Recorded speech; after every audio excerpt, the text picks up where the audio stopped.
Hello, this is Max from We3 Games, and today I'm going to be talking about Fight Night Champion. This is a game that I've been playing recently. It came out in March, but I've only just got my hands on it. It's on PlayStation 3 and Xbox 360. I've got it on Xbox 360.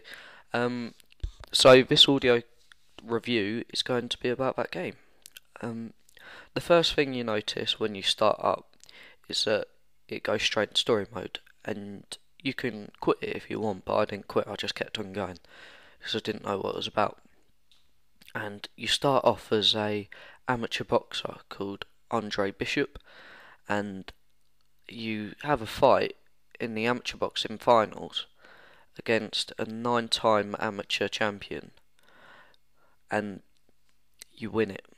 And after that you become professional, and you have a couple of bouts, and you do really well in them, you win them, you're undefeated, and you're approached by DL McQueen, I think his name is it DL or is it Jill? I don't know, but McQueen, and he's a promoter, and he basically wants to promote your fights only if your trainer is Mega McQueen, but you've got a really, really loyal trainer called Gus Carisi, who's trained your father before he died, and he wanted to get him a title shot, but he died.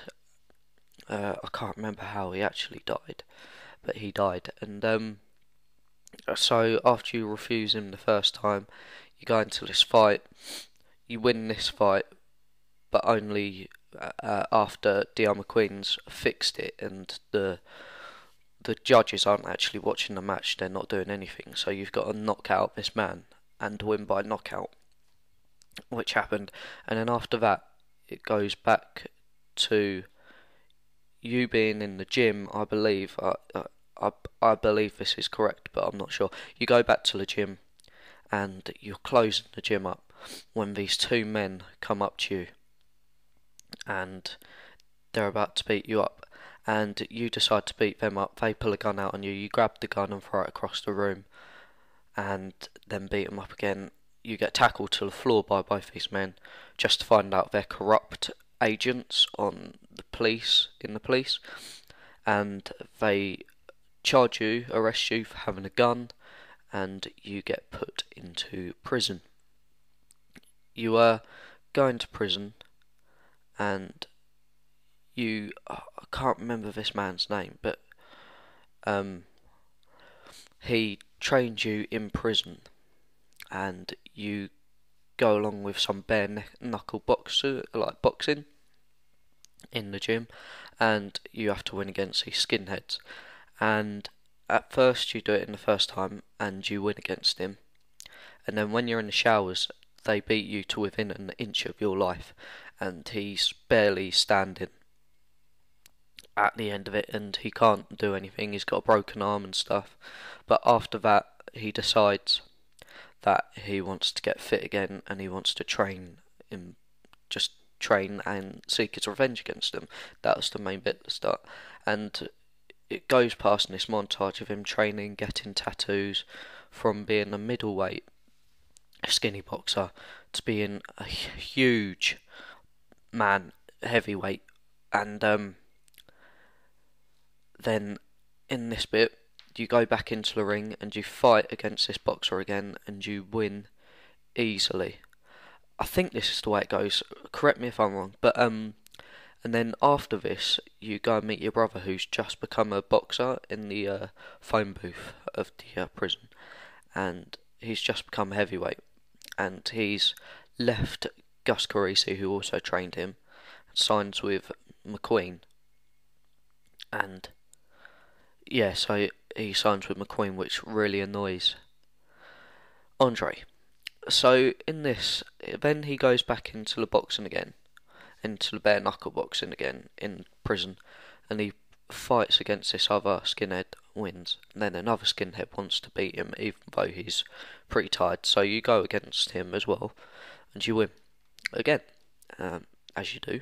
But after this fight, it seems to go into another montage of you leaving the prison and going back to the gym where you trained, to find out that I think it's the gym where you train.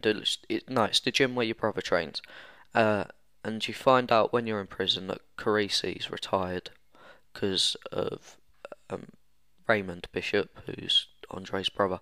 So you go back into the gym, and your brother gives you a job as just a gym worker. You just do separate things around the gym, and you're watching your brother fight, sparring against this other boxer, and he gets a low blow by this other boxer who's a really cocky guy. I can't remember his name either, but so you go, and as you're walking off after saying that's a low blow, you shouldn't do that. You do.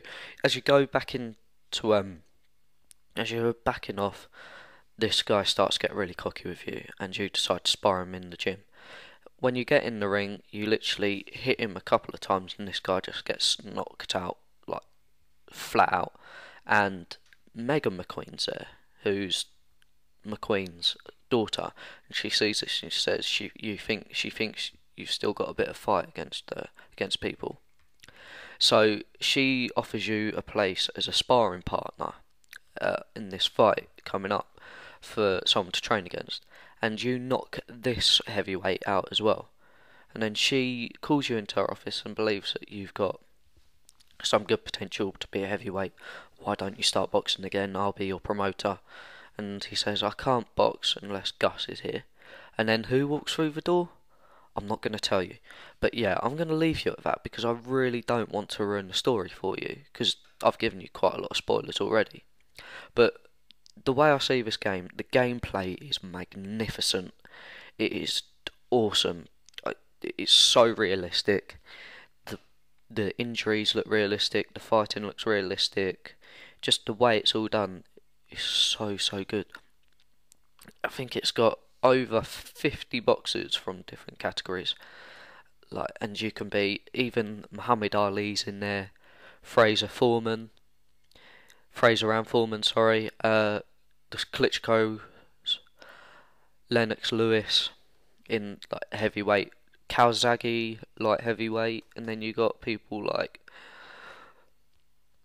Jake LaMotta in middleweight. You've got Ricky Hatton, Zab Judah, Ortiz, Pacquiao in welterweight.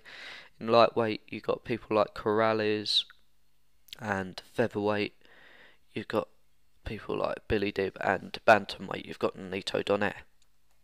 So you've got a really vast selection of boxers, and obviously you've got people who are from today as well, like I said, Klitschko and David Haye and Zab Judah, as I said. There are also quite a few venues that you can fight in, from boxing gyms to places like Las Vegas, Vancouver, London, and just really good places. The game actually got, from IGN, an 8 out of 10, which I think is a fair marking on it, because I would have probably given it an 8 out of 10 as well, because there are things that kind of ruin the game, like the commentary, which obviously isn't always going to be correct and stuff, but the commentary is pretty bad, and also some of the graphics are pretty bad as well, and also some of the gameplay's a little bit sketchy as well, but what can you do? It's a game, as I said. So you've got, so it can be a bit sketchy. Like some of the punches, you think that can't be a real punch, that isn't good, and when you're in the corner and you can't even get a punch in, it's just kind of weird. You can't actually get a punch in, but sometimes you can't get a punch in, but when they're not punching and you're in the corner, or even if you're in the ring, you can't really get a punch in. But stuff like finding stamina and the punches that you've got when you've got really low stamina are really realistic. Like, you can barely punch, it's a really slow punch, but when you've got high stamina, it's a powerful punch. So obviously some of the things are really realistic. Like I said, it is an awesome game. It's definitely worth a play. I don't see why it shouldn't be played. As I said, I'll probably give it an 8.5, probably actually, because there aren't actually that many bad things. I think what I said about some of the punching where you can't get punching, that's probably realistic, but obviously I don't box, so I don't know. I watch boxing and I've seen it before, so it might actually be fairly good. But like I was saying about the graphics, I think they should make the crowd a bit more better.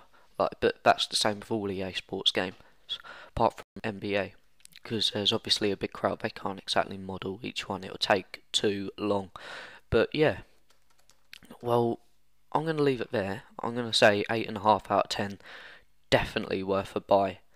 Definitely. I can't believe it is a good game, but as I said, some things need touching up, but if you can't touch them up, it doesn't really matter. The gameplay, I would give 10 out of 10. Graphics, 9 out of 10, because if the audience were that little bit better, it'll be okay. And yeah, so I'm going to give it an 8 out of 10. Alright, thanks for listening. I'm Max Goddard, and goodbye.